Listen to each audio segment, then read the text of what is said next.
안녕하십니까. 행복한 100세 두 번째 시간입니다. 안녕하세요. 예, 안녕하세요. 우리가 저 첫째 시간에는 이제 평생 현역이다. 그래가지고 교육받고 일하고 은퇴하고가 아니고 그렇죠. 교육받고 일하고 또 교육받고 또 일하고 이런 내용 다뤘는데 오늘부터는 본격적으로 인생에서 이제 2막 준비할 때 가장 중요한 주제를 한번 다뤄보겠는데 전무님 그게 뭐죠? 지난번에 제가 짜장면 이미 약속했기 때문에 오늘은 뭐 상품 없습니다. 상품이 없습니까?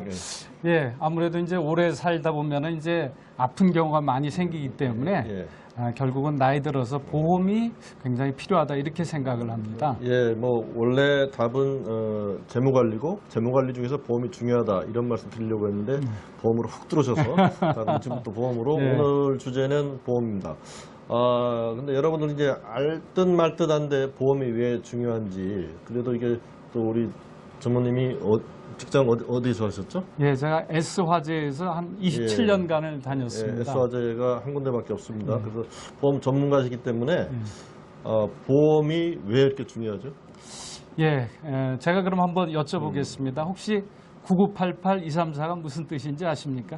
제가 좀 나이가 들다 보니까 숫자 네 자리만 벗어나면 잘 모르겠는데 9988은 이제 99세까지 팔팔하게 살자.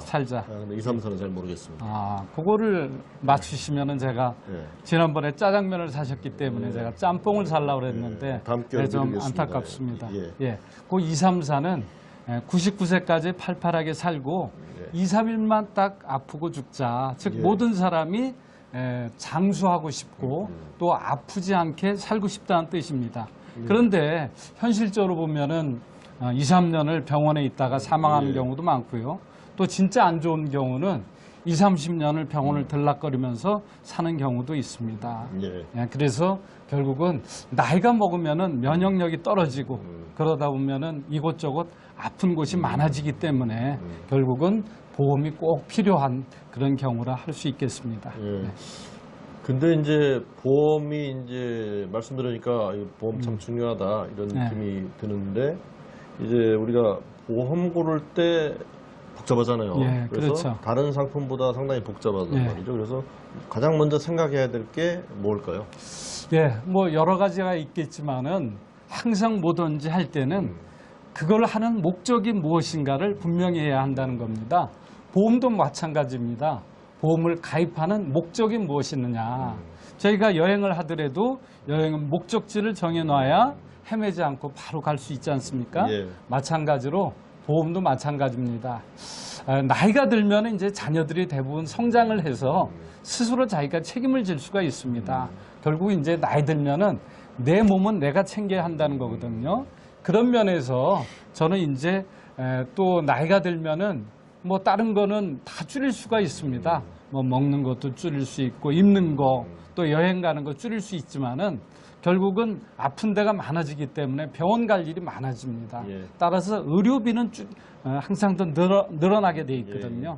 그래서 제가 이제 첫째 보험을 들어야 된다 하면은 저는 실제로 병원에 가서 의료보험을 보상해주는 실손 의료보험을 먼저 꼽을 수가 있고요. 두 번째 이제 나이가 들면은 면역력이 떨어지기 때문에 암에 많이 이제 걸릴 확률이 높습니다. 그래서 암보험을 두 번째로 제가 추천을 하고요. 세 번째는 자식보다 연금이 낫다는 그런 얘기가 있습니다.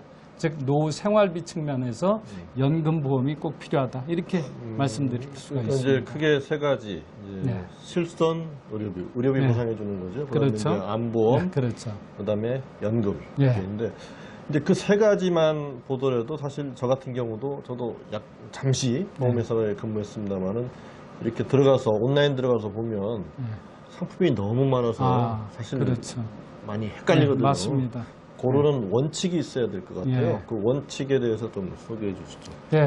두 번째 원칙은 물론 이제 많은 분들이 보험의 용어도 생소하지만은 보장 내용을 꼼꼼하게 좀 따져봐야 된다는 겁니다. 지금 보장이라고 하는 건 뭘 말씀하시는 그러니까 이제 막상 사고가 났을 때 내가 이제 어떠한 거에 대한 혜택을 보느냐. 그러니까 보험금이 지급되는 그 기준인 거죠. 기준이죠. 그래서 만일 내가 이제 생명보험 같은 경우는 이제 이렇게 정액 보장형 해서 만일 사망을 하게 되면 뭐 1억을 보상해 주겠다. 정해진 금액을 드는 네, 거죠. 그렇죠. 네, 그래서 정액. 그렇죠. 그 다음에 이제 손해보험 회사 같은 경우는 실손 보장형이 많습니다. 그러니까 손해 난 만큼 그렇죠. 해준다. 실제 손해 난 만큼을 보장해 준다. 예. 한 사례를 말씀드리면은 제가 아는 사람이 연금 보험료를 55만 원을 계속 냈었답니다. 본인이 이제 퇴직하게 되면은 그걸 이제 생활비로 쓰려고. 그런데 이제 거의 퇴직이 다가와서 그걸 한번 찾으려고 봤더니 의외로 연금보험이 작더라는 거예요. 그래서 왜 그런가 봤더니 연금보험료는 많이 책정이 돼 있지 않고 다른 보험에 들어가 있는 사망보험료가 그 안에 들어가 있든지 아니면 다른 또 보장 보험료를 선택으로 많이 하다 보니까 그쪽으로 보험료가 빠져서 결국은 연금보험이 자기가 생각하던 것보다 많이 적어서 많이 속상했다. 즉 처음에 보장 내용을 꼼꼼하게 따지지 않았기 때문에 그런 결과가 나온 거죠. 그러니까 뭐 보장 내용을 이제 잘 따지자. 네. 이게 사실 좀 복잡합니다. 그래서 보험 가입하실 때 설계사분들한테 자세히 물어보신 다음에 정확하게 확인해서 드셔야 될 것 같고요. 근데 이제 보험 좋다는 거, 중요하다는 거 알겠는데 이게 그렇다고 뭐 무턱대고 많이 들 수는 없는 네, 거잖아요. 그렇죠. 그 뭐 자기 소득이나 여러 가지 생활 수준에 맞게 적절하게 들어야 되는데 그 기준을 좀 제시해 주시죠. 예, 세 번째 기준은 내는 보험료가 자신의 소득 대비 10% 이내가 적절하다는 겁니다. 특히 이제 한국은 연고에 의해서 보험을 많이 하다 보니까 중복돼서 가입하는 경우가 많습니다. 그러다 보니까 뭐 소득 대비 15%나 20% 이렇게 되면은 좀 과하다는 그런 뜻입니다. 또한 실손 보상, 실제 손해 나는 그 내용을 보상하는 상품은 일례로 중복해서 보상을 해주지 않습니다. 예를 들어서 병이 나서 치료비가 1,000만 원이 나왔다. 그러면은 A 회사에 1,000만 원 가입돼 있고 B 회사에 1,000만 원 가입돼 있다고 해서 2,000만 원을 보상해 주는 게 아니라 똑같은 질병에 뭐 두 군데 가입해도 어차피 한 군데 가입한 거밖에 안 나온다. 그렇죠. 그래서 두 회사가 서로 합의를 해서 50%, 500만 원, 500만 원에서 실제 치료비 1,000만 원만 보상을 해주기 때문에 중복해서 가입할 필요는 없다는 뜻입니다. 그러니까 소득의 10% 정도가 적당하다. 겹쳐서 이렇게 가입하는 거는 주의해라. 그 말씀인데 그 또 중요한 게 용어가 좀 어렵죠. 뭐 만기 환급금, 해약 환급금 그러는데 사실 말만 어렵지 어려운 게 아닙니다. 뭐 만기가 다 됐을 때 또는 중도에 사정이 생겨서 이제 해약을 할 때 돌려받는 돈이 있는데 사실 그거 잘 따져보는 거 중요하잖아요. 그렇죠. 보험 용어가 어려운 것 같지만은 그 뜻은 그 단어 속에 대부분 다 있습니다. 이제 보통 나이가 들면은 소득이 줄기 때문에 보험료를 많이 내기가 어렵습니다. 뭐 젊을 때나 한창 벌 때는. 그래서 그럴 때는 만기 환급형이 좀 유리하다 볼 수 있습니다. 왜냐하면 나중에 목돈을 마련하는 기능이 있기 때문에 그렇죠. 그런데 이제 나이가 들면은 소득이 줄기 때문에 적은 보험료를 내면서도 보장을 충분히 받는 순수 보장형 상품이 유리하다는 겁니다. 지금 즉 순수 보장형은 이제 저축이 없는 저축 거잖아요. 기능이 없는 거죠. 순수하게 보장만 내가 받겠다는 겁니다. 그리고 만일 이제 만기 환급형 보험을 들었다 하더라도 기간이 보험 기간 들은 기간의 한 3분의 2 정도를 지나거나 또한 이제 가입한 이후 한 7년 정도 돼서 해약을 하게 되면 대부분 다 원금은 찾을 수가 있습니다. 그래서 만일 해약을 하더라도 한 7년 정도까지는 유지를 하는 게 좋다. 이 말씀을 드릴 수가 있습니다. 그러니까 뭐 만기가 됐을 때나 중간에 해약할 때 좀 많이 돌려받을 수 있는 거 그걸 염두에 두시면 이제 좋은 보험 상품 고를 수 있다. 이 말씀이시고요. 그리고 또 뭐 더 말씀드릴 수 있는 거는 이제 보통 이제 있다 보면은 이제 설계사들이 신상품이 나왔기 때문에 기존 상품을 해약하고 이 상품이 좋다. 뭐 갈아타라. 갈아타라 이렇게 얘기하는데 그거 해야 됩니까? 결국 그거는 고객 입장에서는 손해죠. 해약을 하기 때문에 손해입니다. 또한 어떤 경우는 요 항목, 요 보장은 이렇게 줄이고 다른 걸로 이렇게 또 갈아타라 이것도 결국 감액하는 것도 결국은 해약이 들어가기 때문에 고객 입장에서는 손해가 됩니다. 예, 그러니까 뭐든 갈아타는 건 좋지 않습니다. 예, 예. 예. 자, 마지막으로 이제 사실 이제 지금 저희가 뭐 만기한급금 뭐 이런 어려운 단어를 쓰는데 또 한 번 어려운 단어를 써야 되겠습니다. 이제 사업비. 여러분들이 내는 보험료 안에는 이제 보험사들이 경비로 쓰기 위해서 이제 사업비라고 이렇게 책정을 해 두거든요. 이제 사업비도 좀 잘 살펴봐야 되는 거죠. 그죠? 그렇죠.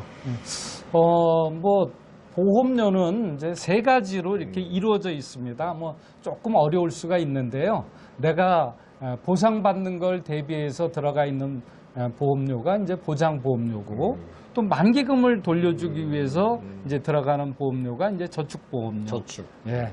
또 이제 보험을 유지하는 데 들어가는 비용이라든가 또 설계사한테 수당을 주기 위한 거, 또 수금하는 데 들어가는 이런 비용을 보험사가 쓰려고 하는 거죠? 이제 이런 건 이제 부가보험료. 예. 요걸 이제 통틀어서 저희가 보통 이제 뭐 사업비라고 합니다. 근데 이제 그거를 설계사나 보험회사에서는 잘 알려주지는 않죠. 부가보험료라고 하시는 거를 사업비라고 하는 사업비 거죠? 그렇죠. 예, 예. 예. 그래서 그게 적을수록 적을수록 이제 예. 고객한테는 유리하다는 근데 그걸 거죠. 어떻게 확인하죠? 글쎄요, 그걸 이제 뭐 대부분 다 설계사들도 잘 모르고 또 예. 잘 안다 그래도 설계사도 잘 막상 모르시는데 알려주지 고객은 어떻게 않고요. 확인을 하죠? 예, 그래서 그거는 고객이 직접 보험회사에 전화해서 물어보는 수밖에는 없습니다. 그러니까 이제 좋은 보험을 드시려면은 조금 더 품도 좀 하르셔야 되는 것 같은데 뭐 오늘 이제 준비하신 내용 되게 말씀해 주신 것 같은데 또 한 가지 더 좀 예, 말씀드릴 게 있습니다. 역시 보험은 장기간 유지하는 게 결국은 유리합니다. 그러니까 중간에 왜냐하면은 예약하지 마라. 그렇죠. 네. 왜냐하면은 그래야 보장도 오래되고 또 나이가 들면은 결국은 보험이 더 필요해지고 또 연금이나 저축성 이런 기능이 있는 거는 보험은 복리 효과가 있습니다. 네. 즉 이자에 이자가 붙는 그렇죠. 이런 효과가 이자가 있기 붙으면 그게 다시 때문에 원금이 되고 그게 또 이자가 붙고 그렇죠. 그러는 그렇기 거니까. 때문에 예. 중도에 그 해약하는 건 별로 좋지가 않다 이렇게 예. 말씀드릴 오늘 수 뭐 있습니다. 좋은 말씀 해주셨는데 네. 이제 우리가 또 마지막에 항상 정리를 해야 되잖아요. 그렇죠. 그게 보험에 드실 때 예, 중요하게 고려해야 될 5가지. 예. 자, 첫 번째는 보험을 가입하는 목적을 항상 분명히 하셔야 됩니다. 예, 두 번째입니다. 보장 내용을 좀 잘 따져봐라. 예, 세 번째입니다. 내는 보험료가 내 소득의 10% 이내에 있는 게 적절하다. 예, 네 번째입니다. 만기가 됐을 때 또는 이제 중도에 해약할 때 많이 돌려받는 그런 상품을 선택하라. 예, 다섯 번째입니다. 잘 알려주지는 않지만은 사업비도 한번 꼭 따져봐야 한다는 겁니다. 예, 사실 하나 추가하셔가지고 오래오래 들어오더라. 이제 이걸 있었는데, 하여간 오늘 저 보험 잘 알아봤고요. 이게 여러분들이 인생이 막 긴 노후를 위해서 이제 도움이 되는 보험 상품 고르실 때, 선택하실 때 이제 도움이 되셨으면 좋겠습니다. 우리가 또 마지막에 해야 되는 얘기가 있죠? 그렇죠. 예, 잘 보셨으면은 좋아요와 그 다음에 구독 꼭 눌러주시면 눌러주시면 고맙겠습니다. 예, 앞으로 또 계속 유익한 방송으로 여러분 찾아뵙겠습니다. 감사합니다. 감사합니다.